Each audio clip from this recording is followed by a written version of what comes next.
श्री शिवाय नमस्तुभ्यं भक्तों। जय श्री कृष्णा। स्वागत है आप सबका हमारे YouTube चैनल प्रियंका शास्त्र ज्ञान में। भगवान भोलेनाथ की कृपा हम सब पर सदैव बनी रहे। भक्तों, आज के वीडियो में आप सुनेंगे भाद्रपद मास की पूर्णिमा की व्रत कथा, पूर्णिमा की पूजा का शुभ मुहूर्त, भाद्रपद मास की पूर्णिमा इतनी महत्वपूर्ण क्यों मानी जाती है। सभी भक्तों को भाद्रपद मास की पूर्णिमा की पितृपक्ष की हार्दिक शुभकामनाएं। आज के वीडियो में आप सुनेंगे उमा महेश्वर व्रत कथा। भक्तों, इस पूर्णिमा के दिन उमा महेश्वर व्रत भी रखा जाता है। वीडियो में आगे बढ़ने से पहले कमेंट बॉक्स में पूर्ण श्रद्धा भक्ति के साथ हर हर महादेव जय श्री कृष्ण अवश्य लिखें। चैनल पर पहली बार विजिट हुए, पहली बार मेरी बात सुन रहे तो चैनल को सब्सक्राइब करके बेल आइकन अवश्य दबाएं। इससे हमारे वीडियो के नोटिफिकेशन आप तक पहुंचते रहें। भक्तों, हिंदू सनातन धर्म में पूर्णिमा तिथि का बहुत ही विशेष महत्व बताया गया है। प्रत्येक माह की पूर्णिमा का अपना अलग महत्व होता है।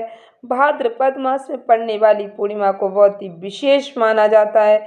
इस दिन भक्तों उमा महेश्वर व्रत भी रखा जाता है।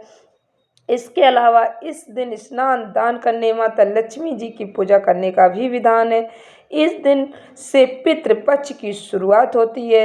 इस दिन भक्तों माता पार्वती, देवादिदेव महादेव के साथ भगवान विष्णु जी की पूजा करने के साथ चंद्रोदय के समय चंद्रमा को अर्घ्य देने से व्यक्ति को हर दुख दर्द से छुटकारा मिल जाता है। घर में सुख समृद्धि आती है। जो भक्त उमा महेश्वर व्रत रखते हैं, उमा महेश्वर व्रत की कथा श्रवण करते हैं, उन पर देवादिदेव महादेव और माता पार्वती का आशीर्वाद सदैव बना रहता है। व्यक्ति इस व्रत को रखते हैं, उन्हें पूर्व जन्म के पाप दोष शाप से मुक्ति मिल जाती है। उनकी खोई हुई वस्तु वापस मिल जाती है। धार्मिक कथाओं के अनुसार भक्तों स्वयं भगवान श्री हरि विष्णु जी के अलावा इंद्रदेव ने भी यह व्रत रखा था। इस दिन विधिवत पूजा करने के साथ साथ व्रत कथा अवश्य श्रवण करनी चाहिए, अवश्य पढ़नी चाहिए। इससे शुभ फलों की प्राप्ति होती है। भक्तों, इस दिन सत्यनारायण भगवान की व्रत कथा श्रवण करने का भी बहुत ही विशेष महत्व है।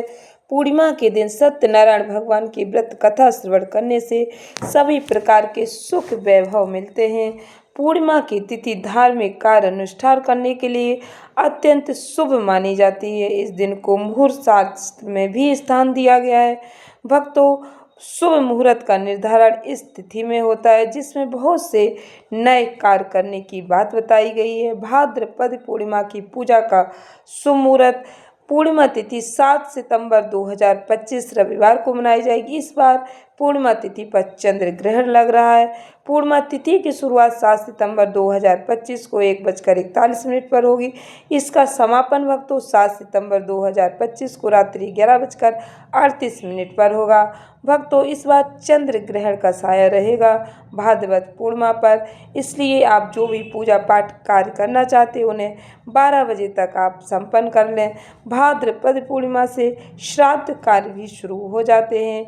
भक्तों, 12:58 से सूतक काल शुरू हो जाएगा, इसलिए जो भी कार्य हैं आप 12 बजे तक संपन्न करने की कोशिश करें। भक्तों, भाद्रपद मास की पूर्णिमा की पूजा विधि। इस दिन विधि विधान से भगवान सत्यनारायण की कथा सुनने से सभी दुखों का नाश होता है, जीवन में आने वाले कष्ट दूर हो जाते हैं। भाद्रपद पूर्णिमा की पूजा में कुछ बातों का ध्यान अवश्य रखें। इस दिन भक्तों पवित्र नदी सरोवर में स्नान करने का भी विशेष महत्व। प्रातःकाल सुबह यदि आप किसी पवित्र नदी सरोवर में स्नान कर पाते हैं तो बहुत ही शुभ माना जाता है। यदि नहीं कर पाते तो आप घर में भी स्नान के जल में थोड़ा सा गंगा जल मिलाकर अवश्य स्नान करें। यदि आप व्रत रखते हैं तो व्रत का संकल्प लें। सत्यनारायण भगवान की पूजा कथा करनी चाहिए। भगवान देवादिदेव महादेव, माता पार्वती की प्रतिमा स्थापित करके उनकी पूजा आराधना करनी चाहिए। इस दिन भगवान को प्रसाद फल फूल भेंट करने चाहिए। पंचामृत चूरमे का प्रसाद बनाकर सभी लोगों को बांटना चाहिए। पूजा करने के बाद ब्राह्मण को भोजन कराना चाहिए। इस दिन आप अपने क्षमता अनुसार दान पुण्य अवश्य करें। इस दिन दान करने का महत्व भी कई गुना होता है।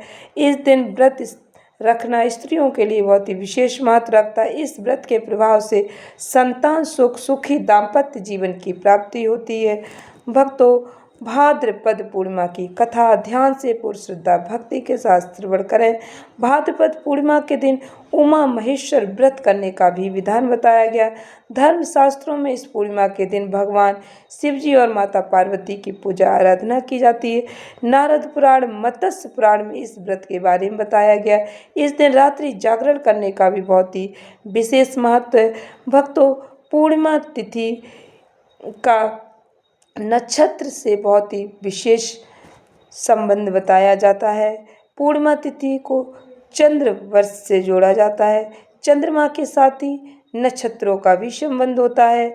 जिस माह में पूर्णिमा के दिन चंद्रमा जिस भी नक्षत्र में होता है, उसी नक्षत्र के नाम के अनुसार उस माह का नाम रखे जाने की बात पुराणों में भी मिलती है।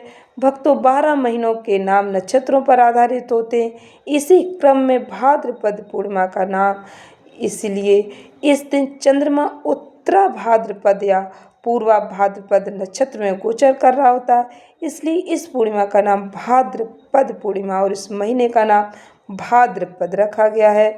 भक्तों, नक्षत्र के मंत्रों का उच्चारण करना भी शुभ फलों की प्राप्ति होती है। इस दिन पूजा के अतिरिक्त नवग्रहों से संबंधित वस्तुओं का दान करना चाहिए। दान की जाने वाली चीज़ों में गुड़, काले तिल, चावल, गुड़, चीनी, नमक, जौ, कम्बल आदि का दान करना पुण्य फल प्रदान करता है।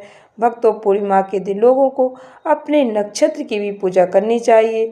देवादिदेव महादेव, माता पार्वती, भगवान गणेश जी, अहिर बुधन्य की पूजा करनी चाहिए। दूध, दही, घी, शहद, फल, मिठाई आदि भगवान की पूजा में शामिल करनी चाहिए।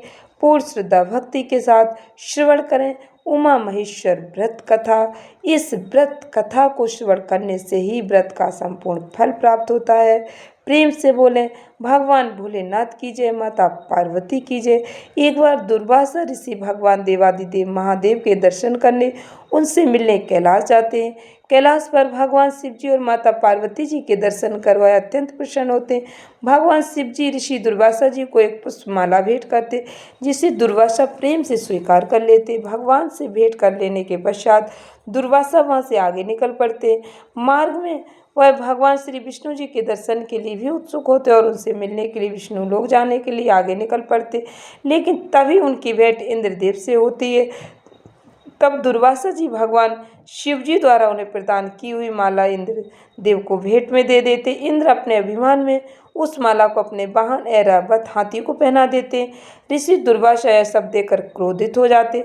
उन्हें यह कार्य अच्छा नहीं लगता और दुर्वासा क्रोधित स्वर में इंद्र को कहते हैं कि तुमने महादेव शिव शंकर जी का अपमान किया, इससे तुम्हें लक्ष्मी जी छोड़कर चली जाएंगी और तुम्हें इंद्रलोक और अपने सिंहासन को भी त्यागना पड़ेगा। यह सुनकर इंद्र जी ने ऋषि दुर्वासा जी के समक्ष हाथ जोड़कर क्षमा याचना करी और इस शाप से मुक्त होने का उपाय पूछा। इंद्र की विनय सुनकर दुर्वासा जी कुछ शांत हुए और क्रोध शांत होने पर ऋषि दुर्वासा जी ने इंद्र को बताया कि उन्हें उमा महेश्वर व्रत करना चाहिए, तभी वह अपने स्थान को पुनः प्राप्त कर पाएंगे। तब इंद्रदेव ने इस व्रत को किया। उमा महेश्वर व्रत के प्रभाव से लक्ष्मी जी समेत सभी वस्तुएं जो उनसे छिन गई थीं, वो सभी उन्हें वापस प्राप्त हो जाती हैं। उमा महेश्वर व्रत का इतना विशेष महत्व बताया गया है। इससे जुड़ी हुई दूसरी पौराणिक कथा ध्यान से पूर्ण श्रद्धा भक्ति के साथ श्रवण करें। पौराणिक ग्रंथों में भाद्रपद पूर्णिमा की इस कथा का भी उल्लेख मिलता है। भगवान श्री कृष्ण ने एक बार माँ यशोदा को ऐसे व्रत की कहानी विस्तार में बताई जिसके करने से सौभाग्य की प्राप्ति होती है। इसके लिए स्त्रियों को 32 पूर्णिमा का व्रत करना चाहिए।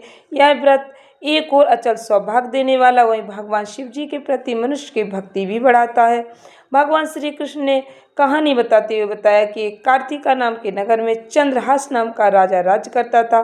उसी नगरी में एक ब्राह्मण धनेश्वर रहा करता था। उसकी सुंदर और सुशील पत्नी थी जिसका नाम रूपवती था। उनके घर में धन धान की कोई कमी नहीं थी, लेकिन संतान न होने के कारण वह चिंतित रहते थे। एक दिन की बात है, एक योगी उस नगरी में आए और उन्होंने धनेश्वर का घर छोड़कर सभी घरों से भिक्षा मांगी। भिक्षा लेकर वे योगी गंगा के किनारे बैठकर प्रेम पूर्वक खाना खाने लगे। तभी दुखी होकर धनेश्वर ने योगी से भिक्षा न लेने की वजह पूछी। इस बात पर योगी ने कहा कि निसंतान के घर की भी पतितों के अन्न के समान होती है और जो पतितों का अन्न ग्रहण करता है वे भी पतित हो जाते, इसलिए इस भय से उनके घर की भिक्षा नहीं ली। योगी की बात सुनकर धनेश्वर बहुत दुखी हो गए और उन्होंने योगी से पुत्र प्राप्ति का उपाय पूछा। योगी ने उन्हें चंडी की उपासना करने की सलाह दी। योगी की बात सुनते ही धनेश्वर देवी चंडी की उपासना करने के लिए वन में चले गए। 16वें दिन धनेश्वर की उपासना से प्रसन्न होकर देवी चंडी ने उन्हें दर्शन दिए और पुत्र प्राप्ति का वरदान दिया, लेकिन साथ ही ये भी कहा कि वे केवल 16 वर्षों तक ही जीवित रहेगा पुत्र, लेकिन 32 पूर्णिमा का व्रत रखकर उसे दीर्घायु किया जा सकता है, लेकिन स्त्री और पुरुष दोनों को ही व्रत रखना होगा। इसके बाद देवी ने कहा कि ये आम के वृक्ष पर से फल तोड़कर घर ले जाए और पत्नी को सारी बात बताएं। स्नान कर वह शंकर भगवान का ध्यान कर उस फल को खा ले। भगवान शिव जी की कृपा से वह गर्भवती हो जाएगी। इस व्रत को करने के बाद धनुष्वर और रूपवती को पुत्र की प्राप्ति हुई और 32 पूर्णिमा का व्रत रखने से पुत्र को दीर्घायु भी प्राप्त हुई। यह व्रत इतना पुण्य शुभ फलदायक है। प्रेम से बोले भगवान श्री हरि विष्णु जी की जय। जो भक्त पूर्ण श्रद्धा भक्ति के साथ व्रत कथा श्रवण करते हैं, पूजा आराधना करते हैं, उनके जीवन के सभी संकट मिट जाते हैं। इस ज्ञानवर्धक वीडियो को अधिक से अधिक भक्तों को शेयर अवश्य करें। यदि आप सत्यनारायण भगवान की व्रत कथा श्रवण करना चाहते तो इसकी लिंक मैंने डिस्क्रिप्शन में डाल दी, आप चैनल पर जाकर चेक कर सकते हैं। भगवान सत्यनारायण की व्रत कथा अवश्य श्रवण करें। धन्यवाद भक्तों। श्री शिवाय नमस्तुभ्यं।